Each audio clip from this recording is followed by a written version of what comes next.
NDA ಸರ್ಕಾರ ಅಂತೂ fix. ಇನ್ನು ಇಂಡಿಯಾ ಕೂಟದಲ್ಲೂ ಕೂಡ ಬಿರುಸಿನ ಚಟುವಟಿಕೆ ನಡೀತಾ ಇದೆ. ಲೋಕಸಭೆಯಲ್ಲಿ ಯಾರಾಗ್ತಾರೆ ವಿರೋಧ ಪಕ್ಷದ ನಾಯಕ?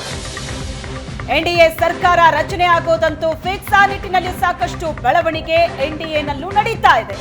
ಇನ್ನು ಐಎನ್ಡಿಎ ಕೂಟದಲ್ಲಿ ಬಿರುಸಿನ ಚಟುವಟಿಕೆ ಆಗ್ತಾ ಇದೆ. ಲೋಕಸಭೆಯಲ್ಲಿ ವಿರೋಧ ಪಕ್ಷದ ನಾಯಕ ಯಾರಾಗ್ತಾರೆ? ಈ ಚರ್ಚೆ ಈಗ ಜೋರಾಗಿ ನಡೀತಾ ಇದೆ. ಕಾಂಗ್ರೆಸ್ ಮತ್ತು ಐಎನ್ಡಿಎ ಮೈತ್ರಿಯಲ್ಲಿ ಮೀಟಿಂಗ್ ಮೇಲೆ ಮೀಟಿಂಗ್ ನಡೀತಾ ಇದೆ. ಲೋಕಸಭಾ ವಿರೋಧ ಪಕ್ಷದ ನಾಯಕರಾಗ್ತಾರಾ ಹಾಗಾದ್ರೆ ರಾಹುಲ್ ಗಾಂಧಿ? 10 ವರ್ಷದ ನಂತರ ಕಾಂಗ್ರೆಸ್ಗೆ ವಿಪಕ್ಷ ನಾಯಕ ಸ್ಥಾನದ ಅವಕಾಶ. 99 ಸ್ಥಾನ ಗೆದ್ದಿದೆ ಕಾಂಗ್ರೆಸ್. ಹಾಗಾಗಿ ಲೋಕಸಭಾ ಪ್ರತಿಪಕ್ಷ ನಾಯಕ ಸ್ಥಾನವಂತೂ ಫಿಕ್ಸ್. 99 ಸ್ಥಾನ ಗೆದ್ದಿರೋ ಕಾಂಗ್ರೆಸ್ಗೆ ಲೋಕಸಭಾ ಪ್ರತಿಪಕ್ಷ ನಾಯಕನ ಸ್ಥಾನ ಏನೋ ಫಿಕ್ಸ್ ಆಗಿದೆ. ಆದ್ರೆ ಯಾರಾಗ್ತಾರೆ ವಿರೋಧ ಪಕ್ಷದ ನಾಯಕ? ರಾಹುಲ್ ಗಾಂಧಿ ವಿರೋಧ ಪಕ್ಷದ ನಾಯಕರಾಗ್ತಾರಾ? ರಾಹುಲ್ ಗಾಂಧಿ ವಿಪಕ್ಷ ನಾಯಕನಾಗ್ಲಿ ಅಂತ ಕಾಂಗ್ರೆಸ್ನಲ್ಲಿ ಒತ್ತಾಯ ಕೇಳಿ ಬರ್ತಾ ಇದೆ. ಆದ್ರೆ ವಿಪಕ್ಷ ನಾಯಕನ ಸ್ಥಾನವನ್ನ ಒಪ್ಕೊಳ್ಳೋದಕ್ಕೆ ರಾಹುಲ್ ಗಾಂಧಿ ನಿರಾಕರಿಸಿದಾರಂತೆ. ಲೋಕಸಭಾ ವಿಪಕ್ಷ ನಾಯಕ ಸ್ಥಾನಕ್ಕೆ 3 ನಾಯಕರ ಹೆಸರು ಈಗ ಚರ್ಚೆಗೆ ಬರ್ತಾ ಇದೆ.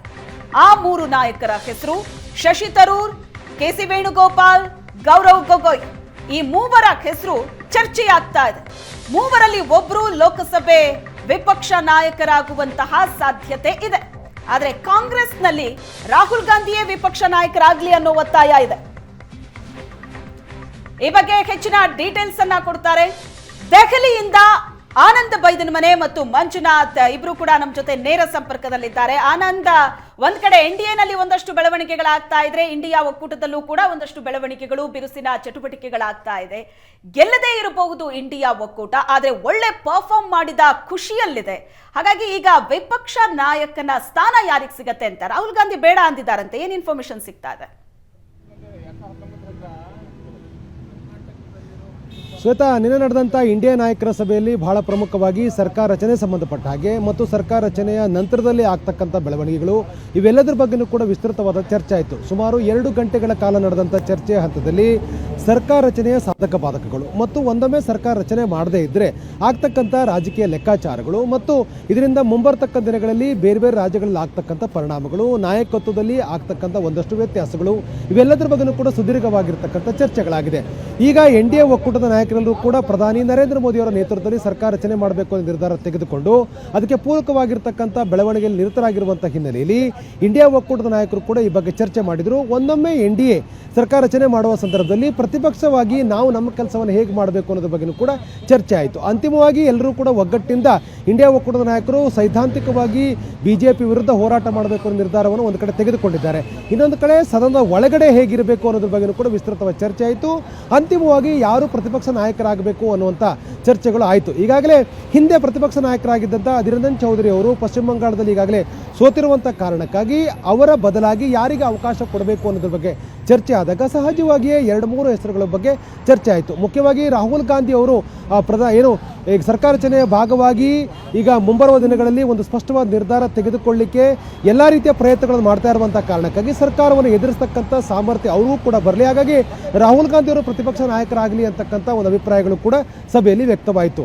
ಆದರೆ ಈ ಸಂಬಂಧಪಟ್ಟಾಗೆ ರಾಹುಲ್ ಗಾಂಧಿ ಕಡೆಯಿಂದ ಆಗಲಿ ಅಥವಾ ಕಾಂಗ್ರೆಸ್ನ ಯಾವುದೇ ನಾಯಕರು ಕೂಡ ಅಂತಿಮವಾಗಿರ್ತಕ್ಕಂಥ ಅಭಿಪ್ರಾಯಗಳನ್ನು ವ್ಯಕ್ತಪಡಿಸದೇ ಇರುವಂಥ ಕಾರಣಕ್ಕಾಗಿ ಕೆಸಿ ವೇಣುಗೋಪಾಲ್, ಶಶಿ ತರೂರ್ ಸೇರಿದ ಹಾಗೆ ಪ್ರಮುಖ ನಾಯಕರ ಹೆಸರುಗಳು ಕೂಡ ಬಹಳ ಪ್ರಮುಖವಾಗಿ ಕೇಳಿ ಬಂತು. ಆದರೆ ಅಂತಿಮವಾಗಿ ಕೆಸಿ ವೇಣುಗೋಪಾಲ್ ಅವರಿಗೆ ಅವಕಾಶ ಸಿಗತ್ತೆ ಅಂತಕ್ಕಂಥ ಚರ್ಚೆಗಳು ಕೂಡ ಬಹಳ ಪ್ರಮುಖವಾಗಿ ಕೇಳಿ ಬರ್ತಾ ಇರ್ಬೋದು. ಯಾಕೆಂತಂದರೆ ಕೆಸಿ ವೇಣುಗೋಪಾಲ್ ಸಂಘಟನಾತ್ಮಕವಾಗಿ ಕಾಂಗ್ರೆಸ್ ಒಳಗಡೆ ಒಂದು ಉತ್ತಮವಾಗಿರ್ತಕ್ಕಂಥ ಪರ್ಫಾರ್ಮೆನ್ಸ್ ಮಾಡಿದ್ದಾರೆ ಮತ್ತು ರಾಜ್ಯಸಭೆಯಲ್ಲೂ ಕೂಡ ಉತ್ತಮವಾಗಿರ್ತಕ್ಕಂಥ ಪರ್ಫಾರ್ಮೆನ್ಸ್ ಇದೆ. ಆ ಕಾರಣಕ್ಕಾಗಿ ಸರ್ಕಾರದ ಭಾಗವಾಗಿಯೂ ಕೂಡ ಅಂದರೆ ಸರ್ಕಾರವನ್ನು ಒಂದು ರೀತಿಯ ಸರ್ಕಾರಕ್ಕೆ ಬ್ರೇಕ್ ಹಾಕ್ತಕ್ಕಂಥ ಬಿಜೆಪಿ ಸರ್ಕಾರವನ್ನು ಒಂದಷ್ಟು ರಕ್ಷಣಾತ್ಮಕವಾಗಿ ಅದು ಎದುರಿಸ್ತಕ್ಕಂಥ ಎಲ್ಲ ಚಾಕಚಕ್ಯತೆಯೂ ಕೂಡ ಅವ್ರಿಗಿರುವ ಕಾರಣಕ್ಕಾಗಿ ವೇಣುಗೋಪಾಲ್ ಅವ್ರನ್ನ ಕನ್ಸಿಡರ್ ಮಾಡಬಹುದು ಅಂತಕ್ಕಂಥ ಚರ್ಚೆಗಳಿಗೆ ಜೋರಾಗಿದೆ. ರಾಹುಲ್ ಗಾಂಧಿ ಪ್ರತಿಪಕ್ಷ ನಾಯಕರಿಗೆ ಆಗಲಿಕ್ಕೆ ಒಪ್ಪದೇ ಇದ್ದಾಗ ಅನಿವಾರ್ಯವಾಗಿ ವೇಣುಗೋಪಾಲ್ ಅವರಿಗೆ ಅವಕಾಶಗಳು ಸಿಗತ್ತೆ ಅನ್ನುವಂಥ ಚರ್ಚೆಗಳು ಕೂಡ ಇದೆ. ಆದರೆ ಅಂತಿಮವಾಗಿ ಕಾಂಗ್ರೆಸ್ ನಾಯಕತ್ವ ಯಾವ ನಿರ್ಧಾರವನ್ನು ತೆಗೆದುಕೊಳ್ಳುತ್ತೆ ಅನ್ನೋದು ಕೂಡ ಬಹಳ ಪ್ರಮುಖವಾಗಿರುವಂಥದ್ದು. ಇದು ಕೇವಲ ಸದನದ ಒಳಗಷ್ಟೇ ಅಲ್ಲ, ಸದನದ ಹೊರಗೂ ಕೂಡ ದೊಡ್ಡ ಮಟ್ಟದಲ್ಲಿ ಹೋರಾಟ ಮಾಡಬೇಕು ಮತ್ತು ಈ ಸರ್ಕಾರದ ಲೋಪಗಳನ್ನು ಕೂಡ ತಡಿಲಿಕ್ಕೆ ಬೇಕಾಗಿರ್ತಕ್ಕಂಥ ಮತ್ತು ಈ ಮಿತ್ರ ಪಕ್ಷಗಳ ಸಹಕಾರದೊಂದಿಗೆ ಬೇರೆ ಬೇರೆ ರಾಜ್ಯಗಳಲ್ಲಿ ಅದರದೇ ಆದಂಥ ರೀತಿಯಲ್ಲಿ ಹೋರಾಟವನ್ನು ಮುಂದುವರಿಸಬೇಕಾಗಿರುವಂಥ ಅನಿವಾರ್ಯತೆ ಇರುವಂಥ ಕಾರಣಕ್ಕಾಗಿ ಮುಂಬರುವ ದಿನಗಳಲ್ಲಿ ಪ್ರಮುಖವಾದಂಥ ರಾಜ್ಯಗಳಲ್ಲಿ ಚುನಾವಣೆ ನಡೀತಿರುವಂಥ ಕಾರಣಕ್ಕಾಗಿ ಸಹಜವಾಗಿ ಅಂದರೆ ಮಹಾರಾಷ್ಟ್ರ, ಜಮ್ಮು ಕಾಶ್ಮೀರ ಸೇರಿದಾಗೆ ಪ್ರಮುಖ ರಾಜ್ಯಗಳಲ್ಲಿ ಚುನಾವಣೆ ಎದುರಾಗ್ತಾ ಇರುವಂಥ ಹಿನ್ನೆಲೆಯಲ್ಲಿ ಆ ರಾಜ್ಯಕ್ಕೆ ಪೂರಕವಾಗಿರ್ತಕ್ಕಂಥ ಕೆಲವೊಂದಷ್ಟು ಆಕ್ಷನ್ಸ್ಗಳನ್ನು ಮಾಡಬೇಕಾಗುತ್ತೆ. ಹಾಗಾಗಿ ವೇಣುಗೋಪಾಲ್ ಸೂಕ್ತವೋ, ರಾಹುಲ್ ಗಾಂಧಿ ಸೂಕ್ತವೋ, ಶಶಿ ತರೂರ್ ಸೂಕ್ತವೋ ಇವೆಲ್ಲದರ ಬಗ್ಗೆಯೂ ಕೂಡ ಗಂಭೀರವಾಗಿರ್ತಕ್ಕಂಥ ಚರ್ಚೆಗಳಾಗಿದೆ. ಅಂತಿಮವಾಗಿ ಕಾಂಗ್ರೆಸ್ ನಾಯಕತ್ವ ಯಾವ ನಿರ್ಧಾರ ತೆಗೆದುಕೊಳ್ಳುತ್ತಿರೋದು ಕೂಡ ಬಹಳ ಪ್ರಮುಖವಾಗಿದೆ. ಇನ್ನೆರಡು ದಿನಗಳಲ್ಲಿ ಸ್ಪಷ್ಟವಾಗಿರ್ತ ಚಿತ್ರಣ ಸಿಗುತ್ತೆ. ಯಾಕೆಂತಂದ್ರೆ ನಿನ್ನೆ ನಡೆದಂಥ ಇಂಡಿಯಾ ನಾಯಕರ ಸಭೆಯಲ್ಲಿ ಸರ್ಕಾರ ರಚನೆ ಬಗ್ಗೆಯೂ ಕೂಡ ಚರ್ಚೆ ಆಗಿದೆ. NCP ನಾಯಕರಾಗಿರ್ತಕ್ಕಂಥ ಶರದ್ ಪವಾರ್ ಅವರು ಸಹಜವಾಗಿ ಇರ್ತಕ್ಕಂಥ ಅವಕಾಶಗಳನ್ನು ಹೇಗೆ ಬಳಕೆ ಮಾಡ್ಕೊಳ್ಬೇಕು ಅನ್ನೋ ಚರ್ಚೆಯನ್ನು ಕೂಡ ಮಾಡಿದ್ದಾರೆ. ಹಾಗಾಗಿ ಯಾವುದೂ ಕೂಡ ಅಂತಿಮವಾಗಿಲ್ಲ. ಇನ್ನು ಕೆಲವೇ ಗಂಟೆಗಳಲ್ಲಿ ಈ ಬಗ್ಗೆ ಒಂದು ಸ್ಪಷ್ಟವಾದ ಚಿತ್ರಣ ಸಿಗಬಹುದು. ಓಕೆ ಆನಂದ್, ಏನು ಮಂಜುನಾಥ್ ಸಹ ನಮ್ಮ ಜೊತೆ ನೇರ ಸಂಪರ್ಕದಲ್ಲಿದ್ದಾರೆ ದೆಹಲಿಯಿಂದ. ಮಂಜುನಾಥ್, INDIA ಮೈತ್ರಿಕೂಟದಲ್ಲಿ ಆಗ್ತಾ ಇರುವಂತಹ ಬೆಳವಣಿಗೆ ಏನಿದೆ, ಸದ್ಯಕ್ಕೆ ವಿರೋಧ ಪಕ್ಷದ ನಾಯಕ ಯಾರು ಅನ್ನೋದರ ಬಗ್ಗೆ ಸಭೆಗಳ ಮೇಲೆ ಸಭೆ ನಡೀತಾ ಇದೆ. ಇನ್ನು ಪಕ್ಷದ ಒಳಗೂ ಕೂಡ ಬಹಳಷ್ಟು ಚರ್ಚೆಗಳಾಗ್ತಾ ಇದೆ. ಈ ಮೂವರು ಹೆಸರಲ್ಲಿ ಯಾರ ಹೆಸರು ಮುನ್ನೆಲೆಯಲ್ಲಿದೆ, ಅಥವಾ ಈಗಲೂ ಕೂಡ ರಾಹುಲ್ ಗಾಂಧಿನೇ ನಾಯಕರಾಗಬೇಕು ಅನ್ನೋದರ ಬಗ್ಗೆ ಏನಾದರೂ ಒತ್ತಡ ಇದೆಯಂತ? ಇದರಲ್ಲಿ ಎರಡು ಮಾತಿಲ್ಲ. ಕಾರಣ ಇಷ್ಟೇ, 99 ಸ್ಥಾನಗಳನ್ನು ಅಂದರೆ ಕಾಂಗ್ರೆಸ್ ಗಳಿಸ್ತೋ ಆಗಲೇ ಅದಕ್ಕೆ ವಿರೋಧ ಪಕ್ಷದ ಸ್ಥಾನಮಾನ ಸಿಕ್ತು ಅಂತಾನೆ. ಯಾಕಂದ್ರೆ ಈ ತನಕ ಕಳೆದ ಎರಡೂ ಸಮಯಗಳಲ್ಲೂ ಕೂಡ ವಿರೋಧ ಪಕ್ಷದ ನಾಯಕನೂ ಆಗುವಂಥ ಸ್ಥಾನಗಳನ್ನು ಕಾಂಗ್ರೆಸ್ ಪ್ರತಿಪಕ್ಷವಾಗಿ ಉಳಿಸ್ಕೊಂಡಿರ್ಲಿಲ್ಲ. ಈಗ ಅದಕ್ಕೆ ಆ ಪ್ರತಿಪಕ್ಷವಾಗಬೇಕು ಅಂದ್ರೆ ಆ ಒಂದು ಸ್ಟೇಟಸ್ ಅನ್ನ ಆಟೋಮೆಟಿಕಲಿ ಸಿಗುತ್ತೆ. ಅದನ್ನ ಎಷ್ಟು ಸದುಪಯೋಗ ಮಾಡಿಕೊಳ್ಬೇಕು ಅನ್ನುವಂಥದ್ದು ಈಗ ಕಾಂಗ್ರೆಸ್ನ ಮುಂದೆ ಇರುವಂತದ್ದು.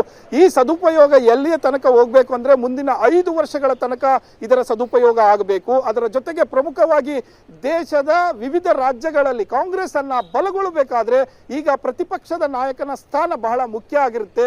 ಈ ಹೆಜ್ಜೆಯನ್ನ ಇಡುವಂತ ಸಂದರ್ಭದಲ್ಲಿ ಬಹಳಷ್ಟು ಎಚ್ಚರಿಕೆಯಾಗಿ ಇಡಬೇಕು ಅನ್ನುವಂಥದ್ದು. ಅದರ ಜೊತೆಗೆ ಈ ಕಳೆದ ಬಾರಿಯೂ ಅಷ್ಟೇ AICC ಅಧ್ಯಕ್ಷರಾಗೋದಿಲ್ಲ ಅಂತ ಕೂತಿದ್ರು ರಾಹುಲ್ ಗಾಂಧಿ. ಕೊನೆಗೂ ಕೂಡ ಬೇರೆಯವರಿಗೆ, ಖರ್ಗೆ ಅವರಿಗೆ ಬಿಟ್ಟುಕೊಟ್ರು. ಸೊ ಅದಾದ ನಂತರ ಈಗ ಅವರಿಗೆ ಒಂದು ರೆಸ್ಪಾನ್ಸಿಬಲ್ ರೋಲ್ ಅನ್ನ ಮಾಡುವಂತ ಸಂದರ್ಭ ಬಂದಿದೆ.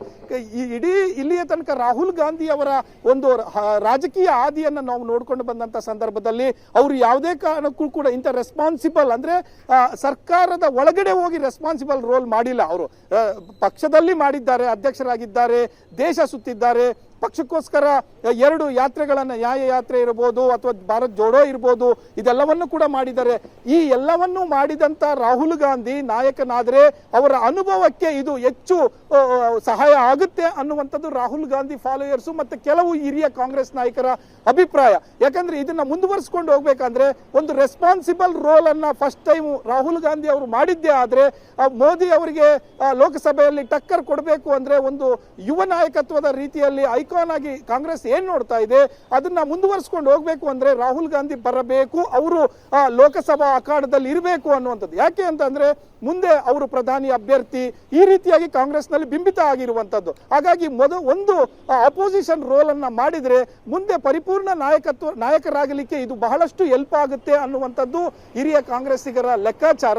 ಹಾಗಾಗಿ ರಾಹುಲ್ ಗಾಂಧಿಯನ್ನ ಪುಷ್ ಮಾಡ್ತಾ ಇದ್ದಾರೆ. ಇನ್ನು ಎರಡನೇ ವಿಚಾರ ಏನು ಅಂತಂದ್ರೆ KC ವೇಣುಗೋಪಾಲ್, ಶಶಿ ತರೂರ್ ಇವರು ಸೌತ್ ನಿಂದ ಬಂದಂತ ನಾಯಕರು. ಆದ್ರೆ ಎರಡೂ ಕಡೆ ಸೌತ್ಗೆ ಕೊಡುತ್ತಾ ಅನ್ನಂತ. ಈಗ ಆಲ್ರೆಡಿ ರಾಜ್ಯಸಭೆಯಲ್ಲಿ ಖರ್ಗೆ ಅವರು ವಿಪಕ್ಷ ನಾಯಕರಾಗಿದ್ದಾರೆ ಕರ್ನಾಟಕದವರು, ಅವರು ಸೌತ್ನವರು, ಇಬ್ಬರಿಗೂ ಸೌತ್ನವ್ರಿಗೆ ಕೊಡುತ್ತಾ ಅನ್ನುವಂತ ಪ್ರಶ್ನೆ ಕೂಡ ಇಲ್ಲಿ ಇರುವಂತದ್ದು.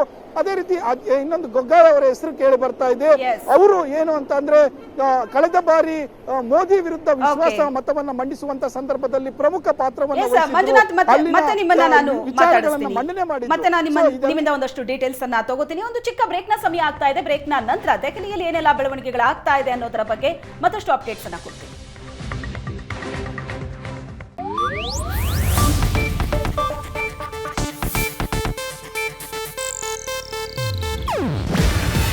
ಇದು ಏಷ್ಯಾನೆಟ್ ನ್ಯೂಸ್ ನೆಟ್ವರ್ಕ್ ಪ್ರಸ್ತುತಿ. ನೀವು ನೋಡ್ತಿದ್ದೀರಾ ಏಷ್ಯಾನೆಟ್ ಸುವರ್ಣ ನ್ಯೂಸ್.